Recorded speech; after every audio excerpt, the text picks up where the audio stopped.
For today's video mga ka-Frenzy, tayo po ngayon ay magawa ng santol burger steak. At dahil nga po may mga bunga pa ang santol ngayon ay atin po yung samantalahin. Dahil ang santol nga po ay isang beses laang mamunga sa isang taon. At sayang nga po pati dahil mga nangangahulog laang. Ay ang mga bata po baya naman ngayon ay hindi mahihilig sa santol kahit na po ay sa mga bayabas. Ay samantalang noong mga bata pa po kami ay wala po talagang nahuhulog na mga ganare. At kahit nga po sa dulu-duluhan pa ng puno ay inakaakyat pa namin. At kahit nga po kami ay mga inakagat na ng ligha sa mata at saka po ay sa singit ay ayos laang. Palibasa po talaga ay hindi pa uso ang cellphone nung kami ay mga bata pa. At balatan nga po natin yung mga santol ng maninipis laang. Pag nga po makakapal ang pagbalat natin dyan ay baka po wala nang matira dyan. At hiwain po natin sa gitna para po matanggal natin yung kanyang buto. Ay atabi po muna natin aring butong ari at ako po'y kanina pa nagalaw ay asaw-saw po natin sa asin at ibabad po natin sa palangganang may tubig para po medyo mawala yung kanyang mga dagta. Kaya nung lumon po baya naman nung nagabalat ay stay yung mga prutas ko pala. Pagkatapos nga po nating balatan yan ay lamas-lamasin po natin ng kaunti yan sa tubig. At patuluin po muna natin yan dahil yan po ay ahiwa-hiwain natin ng maliliit. At dahil nga po nakapag minatamisan at ginataang santol na tayo ay ganaring luto naman po ang ating alutuin. Ay maigi din po baya naman aring pangulam at palaman sa tinapay. At dapat nga po ay ganyan kaliliit ang ating hiwa. At ilagay po uli natin siya sa palangganang may tubig. Dahil nakakatulong po talaga yan sa pagtanggal ng dagta ng santol. At pagkatapos nga po nating tadtarin niya ng maliliit ay tanggalin na po uli natin yung kanyang tubig. Ay nako ay awang kulaang sa iyo pag hindi pa natanggal ang iyong dagta. At lagyan po natin yan ng 3 kutsarang asin. At para po lalong matanggal ang dagta ng santol ay atin po yung lamasin ng makamaigi. Ay panigurado po yan wala na po yung dagta at hindi na rin po yan mapakla. At pagkatapos nga po nating lamasin yan sa asin ay atin naman pong hugasan yan ng 3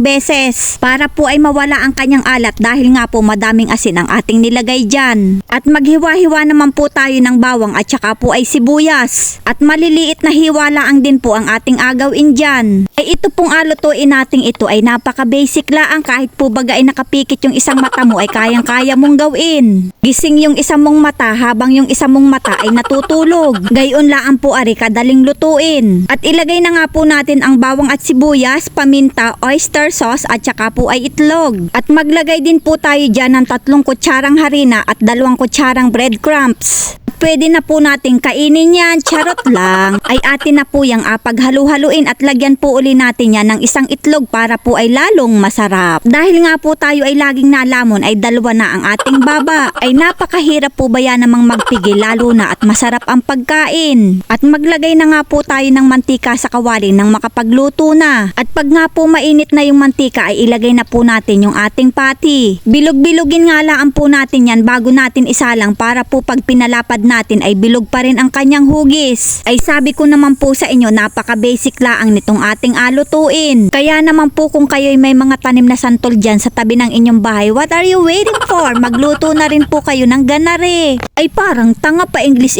ng gayon. Ay nakaw, ikaw ay magagalit sa iyo ang basher. Ikay makamaarte. Ay nakaw, ay magbaligtad na laang ng iyong nilutong pati at luto na. At pagkatapos nga po ng ilang minuto ay ayan, luto na po ang ating santol patty. Ay makamasarap din po aring palaman sa tinapay, porbahe po ninyo at nakaw ay mapapaisa pa kayo palagi. Tapos ay alagyan mo ng ketchup at saka ay mayonnaise, ay nakaw ay porbahe sabihin mo lang ako'y hindi bulaanin. At isa lang na po natin yung second batch. At dahil nga po mabilis lang ang aring maluto ay atin na po yung ahunin. Ay parang nagaluto lang po tayo ng puso ng saging na pati. At pagkatapos nga po nating magprito ay gumawa naman po tayo ng sauce ng ating santol burger steak. Ilagay na po natin yung ating mushroom, ari po ay hindi ko tanim, ari po ay galing sa lata. At naglagay din po tayo dyan ng paminta, asin at saka po ay oyster sauce. At maglagay din po tayo dyan ng tinunaw na cornstarch para po ay lumapot yung ating sauce. Intayin lang po natin yung kumulo at ayan na nga po, luto na yan. Ay naglagay nga po pala tayo dyan ng kaunting butter. At isalansa na nga po natin yung ating santol patty. Saan ka pa? May palaman ka na, may pangulam ka pa. At lagyan na po natin yan ng sauce sauce para po ay matawag na siyang Santol Burger Steak. Ay nakaw, ay mapapalaki na naman ang kain ko na re.